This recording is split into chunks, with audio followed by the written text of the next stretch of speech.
rusak, terus kemudian gagal nikah berapa kali. Pokoknya semua kerugian yang menurut Pak Polisi tadi kira-kira bisa dimasukkan, saya masukkan semua. Gitu.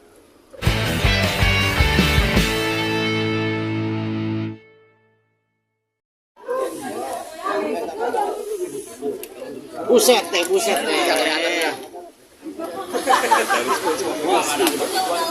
Iya siap. Gimana? Iya, kalau tadi bicara seperti apa? Tadi kita ditanya 23 pertanyaan. Terus mengenai kronologi, terus juga yang terkait apa saja, beserta dengan barang bukti apa. Semuanya sih lengkap ya. Ada yang mau tambah? Ya, jadi tadi udah kita temui ya, panggilan dari penyidik.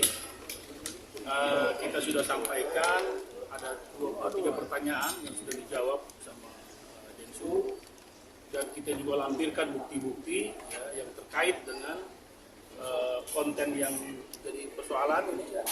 Jadi mudah-mudahan dalam waktu dekat ini terus bergulir dan kita harapkan ini cepat ada kepastian gitu ya secara hukum. Ada berapa? Ada banyak lah, ada banyak gitu. Salah Satunya apa aja yang dibawa hari ini kok? Ini kan peristiwa juga semua kita buktikan ya dari media cetak, media elektronik, ya kan semua kita ini termasuk Saksi. Komen-komen yang memang mengarah juga itu kita masukkan. Berarti apapun dari pihaknya sendiri yang dimasukin apa terkait Iya. sindiran di Ustadz dan segala macam. Oh iya, ini bukan ini lagi, udah nyata-nyata ya. Iya. Apa yang disampaikan itu ditujukan ke Densu. Kerugiannya sendiri kok seperti apa sih? Tadi udah disampaikan juga. Jadi kalau kita kan memang melihat ini kan kasus yang terkait dari 10 tahun yang lalu dan ingin kita selesaikan secara hukum dengan kerugian-kerugian dalam bentuk material, imaterial, kemudian nama baik rusak, terus kemudian gagal nikah berapa kali. Pokoknya semua kerugian yang menurut Pak Polisi tadi kira-kira bisa dimasukkan, saya masukkan semua. Gitu. Termasuk peneroran, saya mengalami teror dulu kan berapa kali, teror segala macam. Jadi itu kita masukkan semua. Nanti itu kan dibuktikan oleh penyidik. Nah kira-kira valid atau enggak nanti penyidik semua. Terornya dalam bentuk apa kok? Hah? Terornya dalam bentuk apa kok? Dulu saya pernah ada orang ngaku-ngaku intel lah di depan kosan saya. Terus si orang ini juga pernah datang dengan pacarnya ngamuk di depan kosan saya. Ya si VA itu. Jadi ya, biar teman-teman tahu ya. Tadi kita masuk jam berapa? Jam 10 ya? Jam 11 ya, jam 11 selesai ini. Jadi memang panjang sekali harus kita sampaikan sehingga 23% itu padat sekali. Ya, padat sekali. Ditambahkan lagi bukti-bukti itu ke materi jangan ya. Jadi itu biar penyidik urusannya ya, yang jelas apa yang kita sampaikan itu, apa yang kita berikan ke penyidik itu semua kita lampirkan buktinya. Pak Deddy, Ya, pokoknya ada 23 pertanyaan. Kaitannya tentu dengan peristiwa ini. Kronologi kejadian dari awal sampai yang Jadi itu dulu. jelas lah. Pada ini soal laporan awalnya soal pencemaran baik. Selanjutnya juga ada yang pengaduan ada nggak sih masuk laporan baru?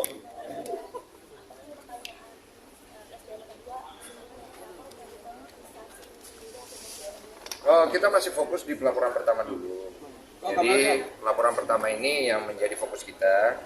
Setelah pelaporan pertama ini nanti sudah bergulir oleh penyidik segala macam, hasilnya udah seperti apa, baru kita akan fokus ke yang lain-lain. Karena di sini kan posisinya gini, aku membuat pelaporan itu bukan untuk mau ribut atau perang.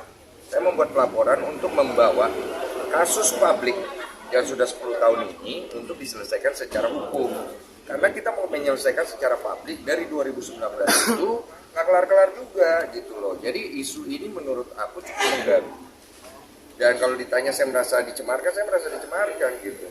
Dan kalau beralibi bahwa itu bukan buat saya katanya seperti itu kan alibi dari pihak mereka.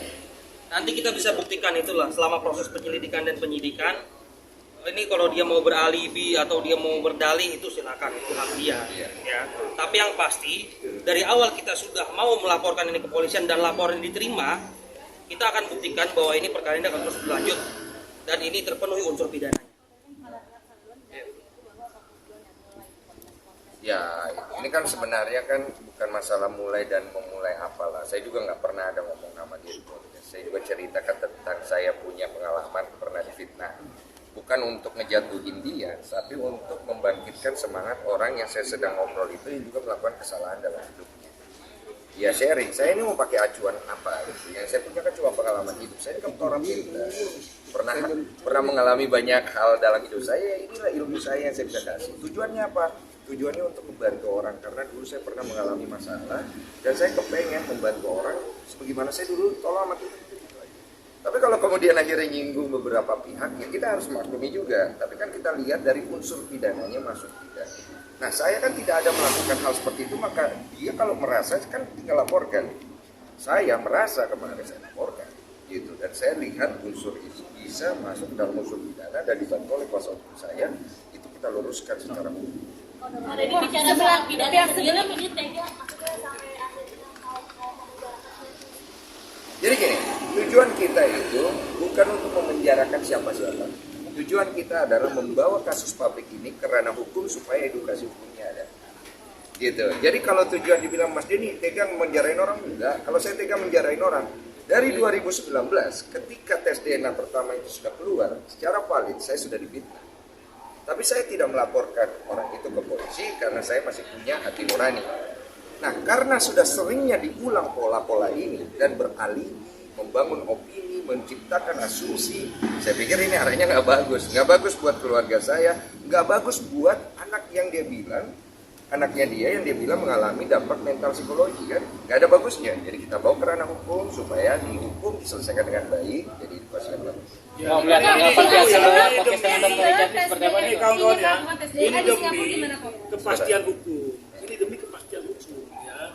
Jadi kita bukan tujuan kita juga menjarakan orang, konsekuensi hukum aja. Konsekuensi Kalau hukum. nanti hakim memutuskan dia bersalah ya konsekuensinya harus dihukum. Berarti nggak masalah buat Loh, kalau itu urusan hakim, urusan nanti pengadilan. Pengadilan. Sekarang ini masih lidik, ya. Tahapannya panjang ini, ya nanti lidik, ya sidik, ya nanti P21, ke jaksa, ya kan, baru ke pengadilan. Tapi kalau Ya, hukum ini iya edukasi untuk masyarakat ini, ya, supaya ada kepastian. tapi kalau hukum menawarkan Restorasi. Ya saya nggak bicara itu. Itu tahapan itu pasti ada. Cuma hal itu sudah kita lalui dari 2019. Nantilah, Itu kalau nanti kita itu bicara nanti lah. kalau udah ada justice restorasi, Iya. restoratifnya seperti apa, Iya. nanti kita lihat. Tapi poinnya kita di sini kan bukan mau bikin pelaporan terus kemudian bergimik, bukan itu. Kita tidak sedang bergimik di sini. Kalau memang dari penyidik menyatakan ini P21 masuk ke proses pengadilan, kita ikut semua sampai endingnya di mana. Gitu. melihat tanggapan pihak Setelah tes DNA dilakukan di Singapura gimana apa nih kok? Langsung banget aja ya, apa? Ya diatur aja. Kan babangnya sudah ngomong, wah, kan saksi kalian loh saksi. Jadi kan udah oke aja. Mau di mana aja boleh. Andala belum sih, oke karena sekian kita udah. Saya nggak pernah dikabar-kabarin apa-apa. Saya Ada capek. obrolan sama pihak sana. Saya sudah menghubungin bapak pengacaranya secara pribadi langsung. Saya nggak tahu itu dia atau bukan. Maaf ya. Silakan Pak. Apa yang ganggu ya Pak? Undang aja Pak.